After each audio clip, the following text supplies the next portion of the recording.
80 ans. Il y a 80 ans enfin, les femmes ont eu les droits de vote et d'éligibilité. Grâce à l'ordonnance du 21 avril 1944 du Comité français de la libération nationale à Alger et du général de Gaulle, elles ont obtenu ces deux droits de vote et d'éligibilité. Les hommes français, eux, avaient ces droits depuis 1848, presque un siècle plus tôt. Cette inégalité existait-elle aussi dans les autres pays? Oui, la France a été très en retard pour accorder ces droits alors qu'ils étaient obtenus bien avant dans d'autres pays comme la Nouvelle-Zélande en 1893, l'Australie en 1902, le Royaume-Uni en 1928, l'Espagne en 1936 et bien d'autres. En France, la Déclaration des droits de l'homme et des citoyens de 1789 stipulait que tous les hommes naissaient libres et égaux en droit. Cet article de la Constitution française ne s'appliquait pas aux femmes. Une femme de lettres française, Olympe de Gouges, publia en 1791 la Déclaration des droits de la femme et de la citoyenne, affirmant que les femmes doivent avoir les mêmes droits que les hommes. Elle mourut guillotinée en 1793 sous la Terreur. Cette déclaration n'a pas été retenue par les révolutionnaires de 1789, ni au cours des siècles suivants. Les femmes ont-elles admis cette inégalité? Ont-elles réagi? Et comment? Le combat a été difficile et long dans beaucoup de pays. Les groupes de femmes appelés les suffragettes se sont formés. En Angleterre, par exemple, elles ont été très actives. On peut citer Emmeline Pankhurst et ses filles. Beaucoup ont été arrêtées, jetées en prison et torturées par gavage lorsqu'elles faisaient des grèves de la faim. Quelle est l'origine du nom suffragette? Le mot suffragette vient de suffrage, combiné avec un suffixe diminutif en -ette. C'était pour apporter de la moquerie contre le combat des femmes. Les militantes se sont réapproprié ce terme avec fierté, transformant suffragette en un symbole de lutte et de courage. Y avait-il des suffragettes en France? Oui, de nombreuses suffragettes étaient connues, par exemple Hubertine Auclair, Louise Weiss, Madeleine Pelletier, Marguerite Durand. Il y a eu un long combat. En France, il y a eu de nombreuses manifestations avec des programmes de revendication. On reconnaît ici Louise Weiss et le programme. Hubertine Auclair a présenté, avec d'autres suffragettes, sa candidature aux élections législatives de 1910 sans en avoir le droit. Et voici leur programme. Avant 1944, de nombreuses tentatives ont souvent été bloquées. Après la Première Guerre mondiale et l'action des femmes pendant la guerre, la Chambre des députés a accordé le droit de vote aux femmes plusieurs fois, en 1919, 1922, 1925, 1932, 1935, 1936, mais à chaque fois, le Sénat a bloqué ou a même refusé de débattre du texte. Autre exemple marquant, en 1936, avec le Front populaire, 3 femmes sont nommées sous-secrétaires d'État, dont Irène Joliot-Curie, mais elles ne peuvent toujours pas voter ni être élues. En 1944, les droits de vote et d'éligibilité sont enfin accordés. Le 21 avril 1944, ce n'est pas par un vote parlementaire que ces droits sont accordés, mais par une ordonnance du Comité français de la libération nationale à Alger. En 1945, les femmes votent pour la première fois lors des élections municipales du 29 avril et puis aux élections de l'automne 1945. Et ce n'est qu'en 1999 que la Constitution est modifiée et dit « La loi favorise l'égal accès des femmes et des hommes aux mandats électoraux et aux fonctions électives. » Quelle a été la participation des femmes aux élections ensuite?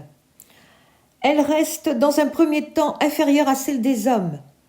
En 1951, l'abstention des femmes était encore très importante.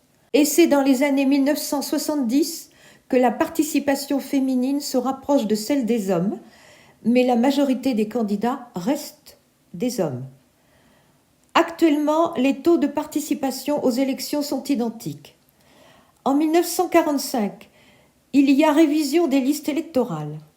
On ajoute des hommes jeunes et des femmes de tous âges qui n'avaient jamais voté, comme Marie Pelé, née en 1872 et âgée de 73 ans. C'est ce qu'indiquent ces photos des archives départementales du Loiret. Quel est le taux de femmes élues ? L'obtention du droit de vote et d'éligibilité ne signifie pas pour autant l'égalité en politique. À l'Assemblée nationale, voici le taux de femmes élues de 1958 à 2024. En 1945, seules 33 femmes sont élues députées, représentant moins de 6% des sièges.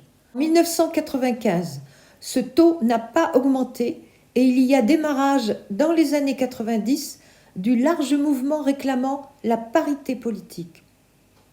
En 2017, l'Assemblée nationale compte 39% de femmes. En 2024, il y a une baisse inquiétante à 36%.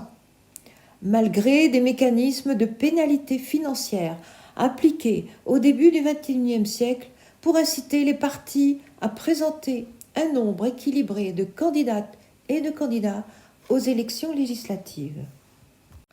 Dans les conseils départementaux, dans le Loiret en 1945, Cécile Giry a été élue au conseil général.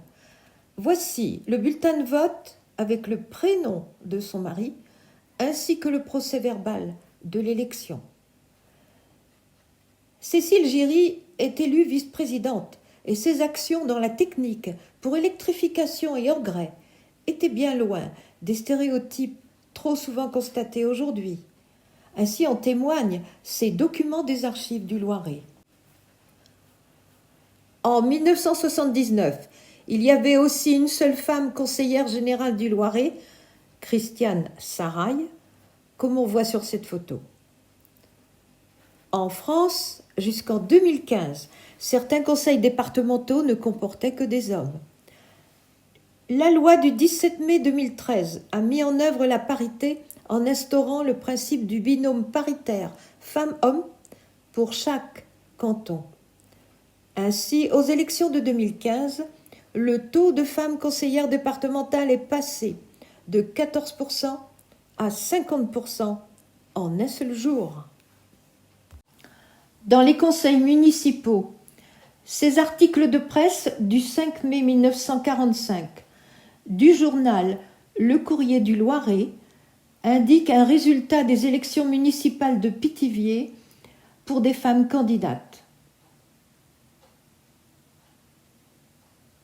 Au niveau national, voici quelques chiffres de femmes élues conseillères de 1991 à 2021. Des lois contraignantes ont permis des avancées pour la parité. Ces réformes électorales sont-elles utiles ? Oui, bien sûr. Certaines et certains ont parlé improprement de quotas, alors qu'il s'agit de l'égalité entre les deux moitiés de l'humanité. Ces lois ont permis et accéléré l'évolution des mentalités vers l'égalité. Ainsi, le 6 juin 2000, une loi a imposé la parité sur les listes des communes de plus de 3500 habitants.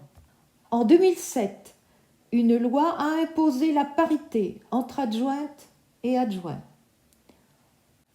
En 2013, une loi impose la parité sur les listes des communes de plus de 1000 habitants. En 2025, la récente loi d'avril impose dans toutes les communes des listes paritaires lors des prochaines élections municipales de 2026. Y a-t-il encore des actions de nos jours ? Oui, des associations continuent d'agir pour la parité femmes-hommes dans nos instances politiques, comme l'association Elles aussi.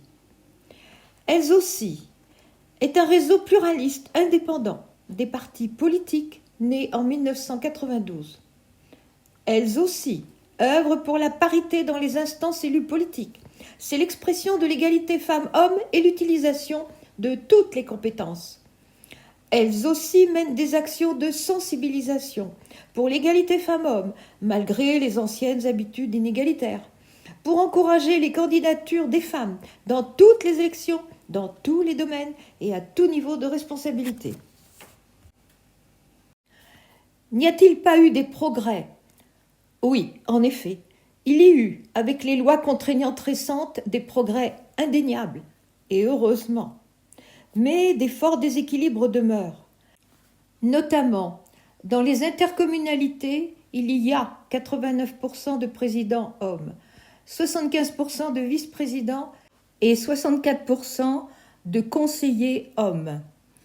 L'action de la Marianne de la parité dans les 6 départements du Centre Val-de-Loire en 2023 a sensibilisé sur ce point.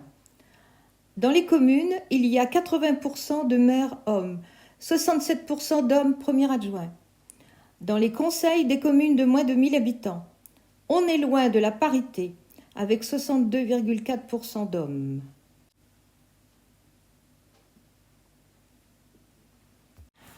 Voici quelques exemples de remises de prix de la Marianne de la parité. Ont été mises à l'honneur les intercommunalités qui se rapprochaient le plus de la parité en 2023. Pour mars 2026, des élections communales et intercommunales sont en préparation. Des listes paritaires sont imposées par la récente loi d'avril 2025 pour toutes les communes, sans exception. Encourageons les candidatures des femmes et refusons l'argument « on ne trouvera pas de femmes ». Les lois de 2000, 2007 et 2013 ont prouvé qu'on les trouve quand on les recherche. Les femmes élues ont montré largement compétence et légitimité. Alors, continuons notre marche pour une démocratie paritaire aboutie, ce qui est justice et nécessité républicaine.